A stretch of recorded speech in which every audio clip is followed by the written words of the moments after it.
அங்க பாருங்க, ஒரு தேவதை வருது.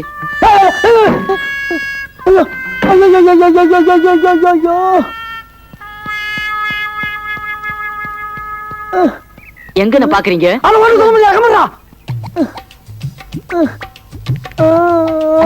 என்ன தனியா ஆடுது? அடையாட உயிரை வாங்க ரசிக்க விடுறா. சரி சரி.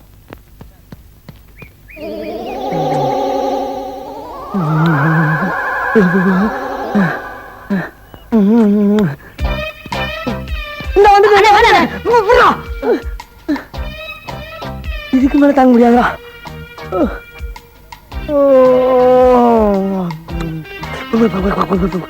ஆமா, நீங்க எங்க இங்க? நானு இன்ஸ்பெக்டரா இருக்கேமா. நானு அவரு அவனா? நீ என்னடா இருந்துக்கிற? கான்ஸ்டபிள். கான்ஸ்டபிளா? சரி இருந்து போ. அவன் கான்ஸ்டபிள்மா. ஆமா, உங்க கூட கொஞ்சம் தனியா பேசணுமே. அம்மா பேசலாமா? பேசலாம். ஆனா அந்த பொட்டை ஏட்டி எடுத்துட்டு உள்ள இருக்கானே.